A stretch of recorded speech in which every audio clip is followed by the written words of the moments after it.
Hello there. I'm making this video because I found a very interesting article this morning online, and I wanted your opinion on it.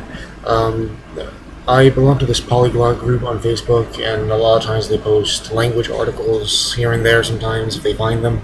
And they found a very interesting one that I thought was interesting, and I would like to share with you. Um, there's an article. I'll post the link to it in the description box. Um, it's saying what are the languages that will be the top five by the mid 21st century. So they're predicting like by 2050 there will be five top languages that will be the most spoken and have the most like usefulness in the world. Some of them, as far as the languages, a lot of them that I see here of the five, they are dominant today. So I guess the article is predicting that their dominance will increase more because the list of languages that I'm seeing are saying that they'll be basically dominant by 2050. I'm already seeing their dominance here and there sometimes with some of the languages. Now, this is not just for the United States, though. This is for the whole world. You have to understand that this is on a global perspective. Even though they do mention the United States later on in the article, it's mainly from a global perspective. Now, as far as which languages are on the list, of course there are five. The first one, of course, is Chinese, particularly Mandarin Chinese. That's number one. This is no surprise, though, because I believe that Mandarin Chinese is probably number one today, if not number two. As far as which one is the second one, wait a minute. The second one is Spanish. Now, Spanish, this depends on where you are. This is mainly speaking from North American and Latin American perspective.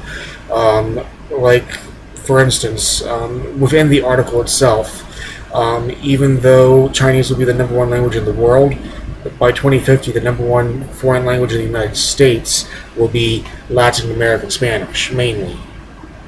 But as far as on a world stage, Spanish will be number two, right after Chinese. As far as number three, of course, number three is English. Number four is Hindi Urdu. And number five is Arabic. Now, this one, the article has also stated a few other things. They are predicting by 2050 the United States itself will be the biggest Spanish-speaking country, meaning that the number of Spanish-speaking people will outweigh those of Spain, Mexico, and any Latin American country by 2050. They're also stating that Spanish will become, like I mentioned before, in the United States, Spanish will become by 2050, they're predicting, the number one most spoken language. But on the world stage, they're saying that by 2050, Spanish will be the number two most spoken language right after Chinese. Let's see. They're also stating that, let's see,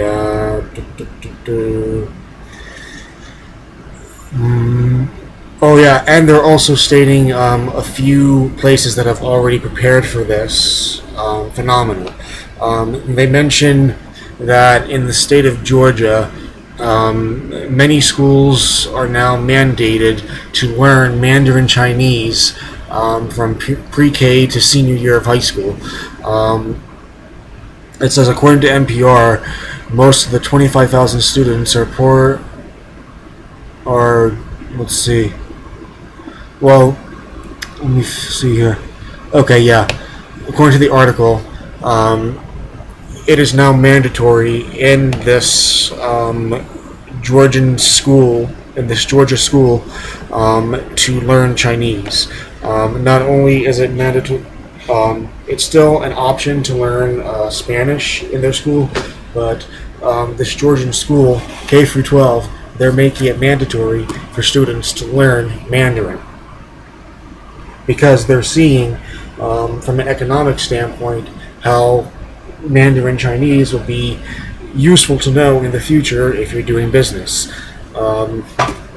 both nationally and globally. According to there's a quote that the superintendent made. Let's see if I can find it here. It says, students who are in elementary school today, by 2050, they'll be at the pinnacle of their career. They will live in a world where China and India will have 50% of the world GDP. They will live in a world where if they cannot function successfully in the Asian culture, they will pay a heavy price. So, according to the superintendent of this Georgian school, he believes that yes, Spanish is important to learn as far as going about daily life in America, but as far as economic standpoint, he thinks that if students for the future of America want to be successful in future America, like right now, let's say elementary school, they're probably in the 2020s or maybe 2030s they'll graduate. So he thinks that by then, if they have skills in Mandarin, they'll be able to function in an economic society better. Let's see. But of course there is some backlash against this. The same school that is doing this, there is some backlash against having their kid, parents are backlashing the school, saying, "Why are you making my kid learn Chinese? It's not useful to them." These parents are thinking of different perspectives than the school. The school is looking at an economic perspective and saying, "Hey, China is doing really good right now, and they're probably going to rule us eventually." Economically, so learn Mandarin, and if the students learn Mandarin, they'll be successful. Now, the parents, on the other hand, are seeing a different story. They're saying, "Hey, why are you teaching our kids to learn Mandarin when there are thousands and thousands of Spanish-speaking immigrants coming into this country every year?" So, from the parents' perspective, they're upset with the school, saying you should get rid of the Mandarin Chinese and teach them something like Spanish. Now, as far as all of this goes, I would like your opinion on this, like I did for a previous video. I would like your opinion on this. You can comment, you can make video responses, and see what you think of it. I will also post a link to the article in the description box so you can read it and take a look at it for yourself.